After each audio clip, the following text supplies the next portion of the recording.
Everyone, once again welcome to our study channel Utkrisht academy Ayodhya. आज है 13 अगस्त। तो आज के इस वीडियो में हम 13 अगस्त से बनने वाले सभी इंपॉर्टेंट क्वेश्चंस को कवर करेंगे। आज की इस वीडियो को आप एंड तक जरूर देखिएगा। फर्स्ट क्वेश्चन है हमारा कि कनेक्टिंग, कम्युनिकेटिंग, चेंजिंग नामक पुस्तक का विमोचन किसने किया है। ऑप्शन है प्रकाश जावड़ेकर, एम वेंकैया नायडू, विजय कुमार चौधरी या नीतीश कुमार। तो इसका सही आंसर होगा ऑप्शन नंबर ए। हाल ही में कनेक्टिंग, कम्युनिकेटिंग, चेंजिंग नामक पुस्तक का विमोचन किया गया केंद्रीय सूचना व प्रसारण मंत्री प्रकाश जावड़ेकर जी के द्वारा। प्रकाश जावड़ेकर जी ने इस पुस्तक के ई संस्करण का अनावरण किया है। तो ये पुस्तक लिखी किसने है? ये लिखी है भारत के उपराष्ट्रपति एम वेंकैया नायडू ने। एम वेंकैया नायडू ने भारत के उपराष्ट्रपति के रूप में इसमें 3 साल के कार्यकाल के बारे में बताया है। अभी हाल ही में 11 अगस्त 2020 को इन्होंने उपराष्ट्रपति पद के 3 साल पूरे कर लिए हैं और इस पुस्तक में उपराष्ट्रपति एम वेंकैया नायडू के भाषणों का संकलन है। एम वेंकैया नायडू जो कि भारत के उपराष्ट्रपति हैं, जब इन्होंने अपने कार्यकाल के 1 वर्ष पूरे किए थे तब इन्होंने एक पुस्तक लिखी थी जिसका नाम था मूविंग ऑन मूविंग फॉरवर्ड, और इस पुस्तक का विमोचन किया गया था प्रधानमंत्री नरेंद्र मोदी के द्वारा। Moving on moving forward. जब इन्होंने अपने कार्यकाल के 2 वर्ष पूरे किए तब इन्होंने एक और पुस्तक लिखी जिसका नाम था listening, learning and leading. Listening, learning and leading, और इसका विमोचन किया गया अमित शाह जी के द्वारा। और अब जब इन्होंने अपने कार्यकाल के 3 वर्ष पूरे कर लिए हैं तब फिर से इन्होंने एक पुस्तक लिखी है जिसका नाम है कनेक्टिंग, कम्युनिकेटिंग, चेंजिंग, और इस पुस्तक का विमोचन किया गया है केंद्रीय सूचना व प्रसारण मंत्री प्रकाश जावड़ेकर जी के द्वारा। अदर ऑप्शंस को डिस्कस करें तो विजय कुमार चौधरी ये बिहार विधानसभा के अध्यक्ष हैं और हाल ही में इन्होंने एक पुस्तक लिखी थी जिसका नाम था सियासत में सदस्यता, और इस पुस्तक का विमोचन किया गया था बिहार के मुख्यमंत्री नीतीश कुमार जी के द्वारा। तो इतने पॉइंट्स आप याद रखेंगे। हमारा नेक्स्ट क्वेश्चन है, साल 2019 के ACJ पत्रकारिता पुरस्कारों के विजेताओं की घोषणा की गई है और विजेता कौन है ये बताना है। ऑप्शन है नितिन सेठी, शिव सहाय, केवल एक, केवल 2 या दोनों। तो इसका सही आंसर होगा ऑप्शन नंबर डी। हाल ही में 2019 के ACJ पत्रकारिता पुरस्कारों के विजेताओं की घोषणा हुई है जिसमें नितिन सेठी और शिव सहाय दोनों को विजेता घोषित किया गया है।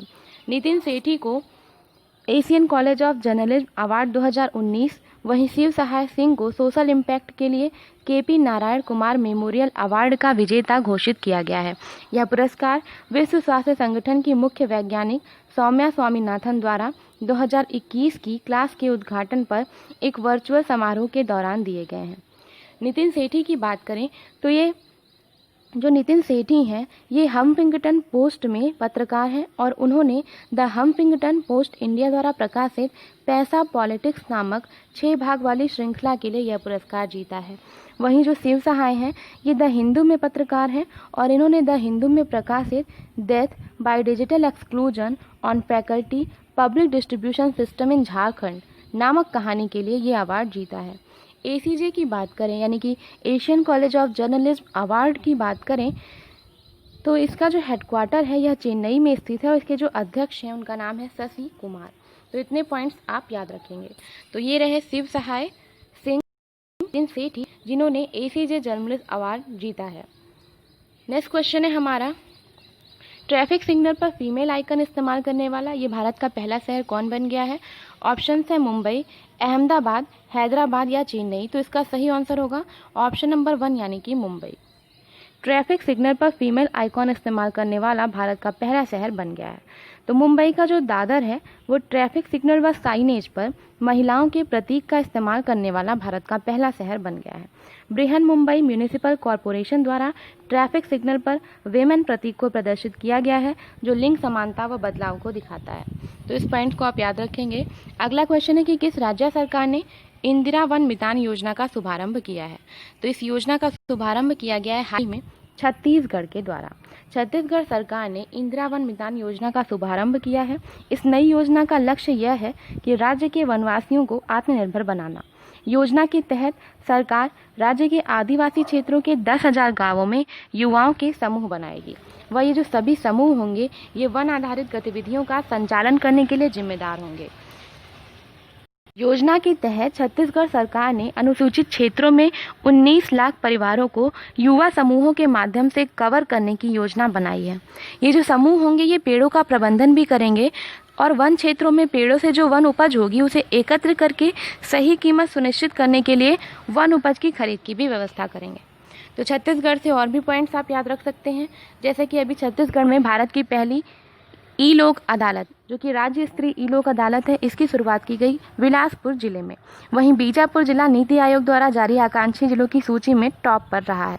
छत्तीसगढ़ के जो मुख्यमंत्री हैं इनका नाम है भूपेश बघेल, यहाँ की जो गवर्नर है इनका नाम है अनुसुईया उइके, वह यहाँ के जो राजधानी है वह है रायपुर। तो इतने पॉइंट्स आप याद रख सकते हैं। नेक्स्ट क्वेश्चन है हमारा, भारत का पहला पॉकेट एंड्रॉयड पीओएस डिवाइस ये किसने विकसित की है? ऑप्शंस हैं पेटीएम, फ़ोनपे, भीम या इनमें से कोई नहीं। तो अभी हाल ही में पेटीएम ने भारत की पहली पॉकेट एंड्रॉयड पीओएस डिवाइस विकसित की है। तो इस डिवाइस के बारे में जान लेते हैं।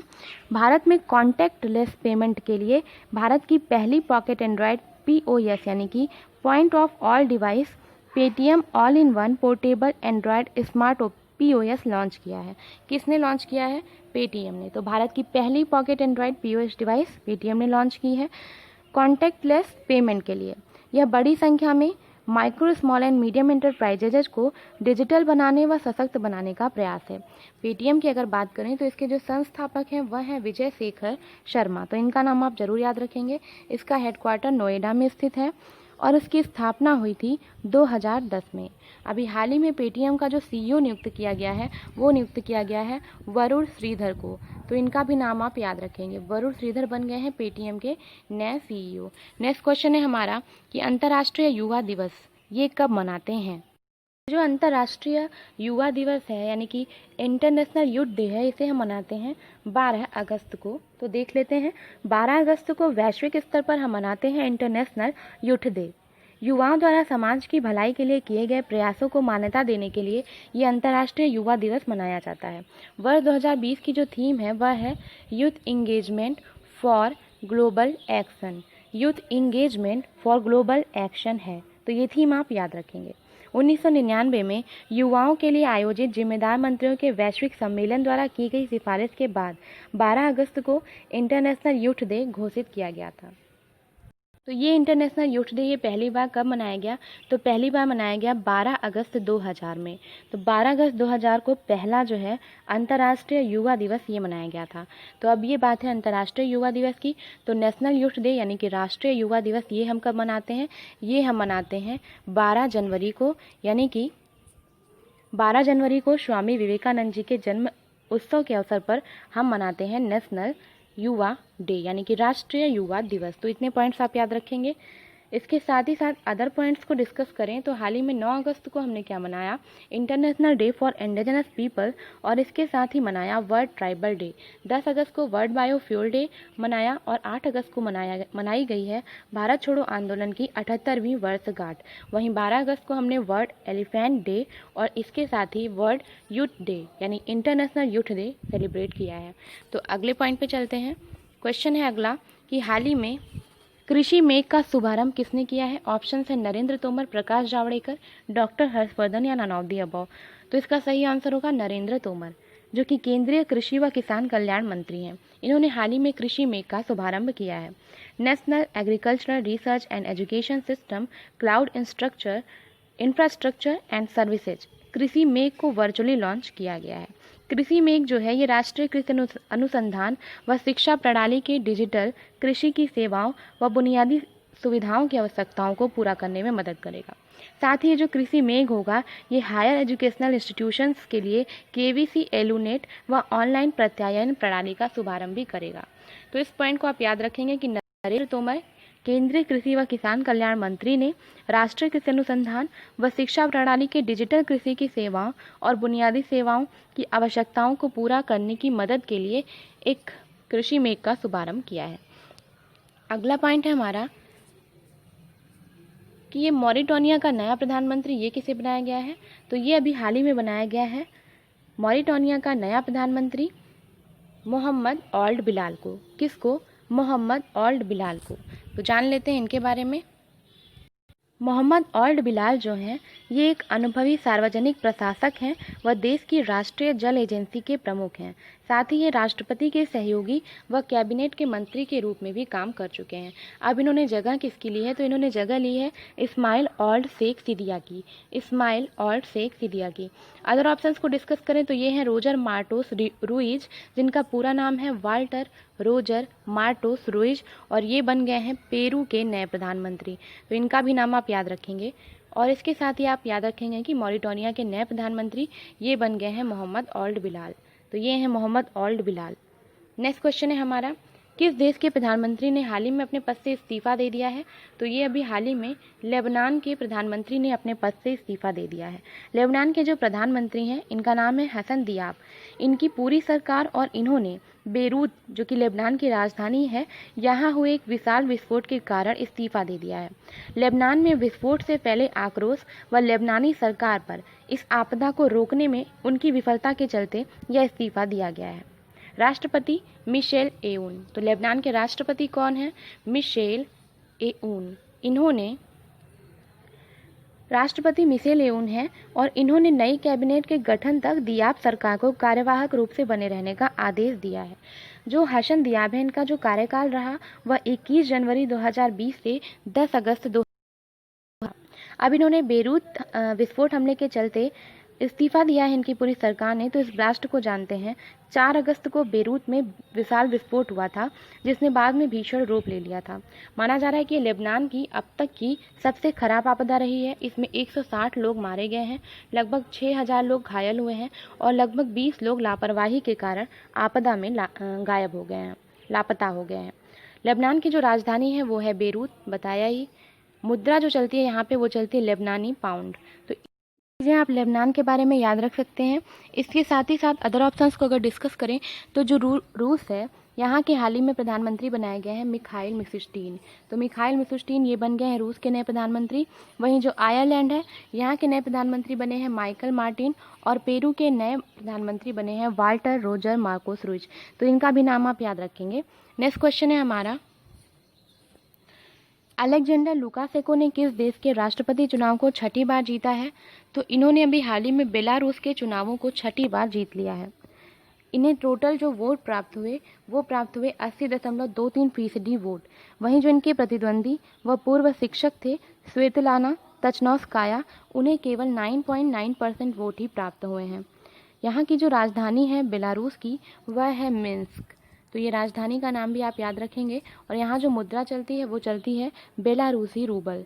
तो हाल ही में बेलारूस के 6ठी बार राष्ट्रपति नियुक्त किए गए हैं अलेक्जेंडर लुकाशेंको।